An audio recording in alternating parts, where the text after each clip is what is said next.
శ్రీ గురుభ్యో నమః. భవనాశిని, పుట్టుక లేకుండా చేసే అమ్మ.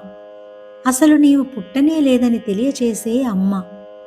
పుట్టుక లేదని ఎరిగిన వారికి గిట్టుట లేదురా అనిలాచల. ఇదే అజాతవాదం. అసలు తానెప్పుడూ పుట్టనే లేదు, ఇక గిట్టడం ఎలా ఉంటుంది? జనన మరణాలు అనేవి దృశ్యానుభవంలో తప్ప స్వానుభవంలో ఉండవు.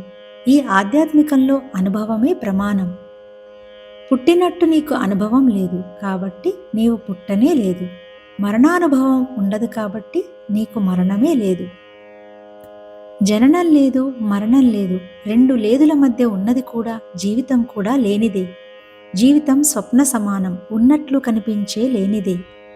కల నుండి మేలుకోగానే కలలోని బాధలన్నీ ఒక్క క్షణంలో పటాపంచలైనట్లు యథార్థ జాగ్రత్తలో నిజమైన మెలకువలో ఈ ఇలా అనే కలలో బాధలు కూడా క్షణంలో పటాపంచలవుతాయి. మార్పులు కలలోని తనకే గాని కలకనే తనకు కాదు. నేను ఏ మార్పు లేనివాడను. జనన మరణాలు లేని జీవులకు అవి ఉన్నట్లుగా తోచడమే అజ్ఞానం. ఈ అజ్ఞానం నుండి అమ్మ తన భక్తులను ఉద్ధరిస్తుంది. గురు రూపంగా జ్ఞానభిక్ష ఇచ్చి అజ్ఞానం తొలగిస్తుంది. దేహి జీవుడు, దేహములు దుస్తులు. వ్యక్తికి వస్త్రము, ఆత్మకు దేహము తొడుగులు. దుస్తులు మార్చుకున్నట్లుగా జీవుడు దేహాన్ని మార్చుకుంటాడు. జీవుడు నశించడం అనేది ఉండదు. దేహానికి ఆయుర్దాయం ఉంటుందే కాని దేహికి కాదు. కనుక దేహం ఎన్నిసార్లు నశించినా దేహికి మరొక దేహం వస్తుంది. జన్మ పరంపర అంటే స్వప్న పరంపరే.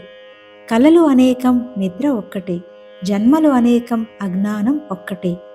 కల నుంచి మెలకువ, మెలకువ, మెలకువ నుంచి మెలకువ మోక్షం. మేలుకో, అక్కడ భవమూ లేదు, మరణమూ లేదు. అక్కడ ఉన్నది కేవలం మెలకువే.